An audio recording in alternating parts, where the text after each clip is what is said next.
जय हिंद सभी भाइयों को। मैं आपका छोटा भाई मानव भारद्वाज। दोस्तों, बहुत दिन से मैं वीडियो नहीं डाल रहा था और इसका कुछ अपना पर्सनली प्रॉब्लम भी था और थोड़ा फ़िलहाल भी तबीयत सही नहीं चल रहा है। तो चलिए, जो भी भाई कॉल किए थे, मैसेज किए थे कि भैया कोई अपडेट, तो भाइयों, जैसा कि आप लोगों को पता है कि हम लोग ये डू और डाई वाला कंडीशन हम लोगों के साथ है और ये जो भी हो रहा है ये सिर्फ़ और सिर्फ लास्ट है। इसके आगे कुछ नहीं होने वाला है और जो भी होगा इसी बार होगा। या तो भर्ती होगी या हम लोगों को अपनी भर्ती भूल जानी पड़ेगी। ठीक है? तो मैं आप लोगों से ये कहना चाहता हूँ कि ये जो हम लोगों की चल रही है, जो आंदोलन की प्रक्रिया हम लोग आपस में चला रहे हैं, ये सीधा-सीधा सरकार के खिलाफ हम लोग लड़ाई लड़ने जा रहे हैं और ये कोई आसान बात नहीं है। आसान बात इसलिए नहीं कि हम लोग फुल सीरियस हैं। हम लोगों को हमारा अधिकार चाहिए और हम लोग ऐसे ही आँख बंद करके 10, 20, 30 लड़के को लेकर के नहीं निकल सकते हैं। अगर ऐसे निकलते हैं तो हम लोगों को लाठी भी पड़ेगी और ना जाने फिर ऊपर से क्या सब वो सब करेंगे। तो और ऐसा भी नहीं है, मैं आपको कुछ नेगेटिव बात नहीं बोल रहा हूँ। मतलब हम लोग कुछ गलत करने नहीं जा रहे हैं, हम लोगों के साथ ऐसे कुछ गलत नहीं हो सकता है। लेकिन आंदोलन का मतलब क्या है कि आप अगर किसी को बोल रहे हैं कि 1.5 लाख की संख्या है आपकी या 1 लाख की संख्या है, तो कम से कम वो ग्राउंड पे तो दिखना चाहिए ना कि आपकी जनसंख्या इतनी है। तो हम लोग पूरा ये कोशिश कर रहे हैं कि हम लोग जब ग्राउंड पे उतरें, जब हम लोग आंदोलन पर उतरें, पैदल मार्च पे जब हम निकलें, तो हम लोगों की संख्या ज़्यादा से ज़्यादा हो। ज़्यादा से ज़्यादा संख्या होगी तो ही कुछ मतलब निकलती है पैदल मार्च की या आंदोलन की। ठीक है दोस्तों? तो हम लोग पूरा ये ज़ोर लगा रहे हैं कि हम लोग जब ऑन ग्राउंड उतरें तो ज़्यादा संख्या हो, ताकि मतलब जब सरकार के नज़र में हम आएँ तो उनको भी एक बार सोचना पड़े कि ये क्या हो रहा है, क्या मामला क्या है। ठीक है? तो इसलिए दूसरी बात ये कि हम लोग, जो जैसा कि आप लोगों को पहले भी बता चुके हैं, हम लोग के माइंड में है कि एक तरह से हम लोग पैदल मार्च निकालेंगे, अपना आंदोलन निकालेंगे, दूसरी तरफ हम लोगों का केस सुप्रीम कोर्ट में डन होगा। ठीक है? ये दोनों प्रक्रिया एक साथ की जाएगी। अगर हम सिर्फ सुप्रीम कोर्ट पे केस लगा के छोड़ देते हैं और सारे भाई घर में बैठे रहेंगे एक केस के भरोसे, तो फिर बात वही होगी।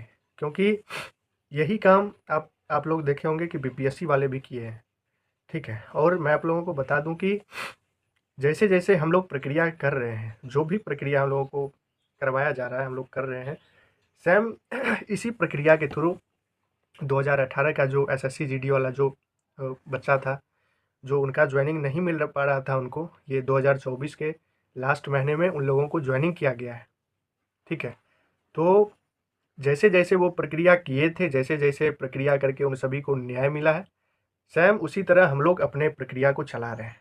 और साथ ही हम ये भी देख रहे हैं, दिमाग लगा रहे हैं कि एसएससी जीडी वाले जो केस लगाए थे और उनके साथ जो वकील था, जो वकील उन लोगों ने रखा था, तो हम कोशिश कर रहे हैं कि वही वकील को हम लोग भी अपने केस में इन्वॉल्व करें, क्योंकि उनके पास इस चीज़ का ज़्यादा तजुर्बा है।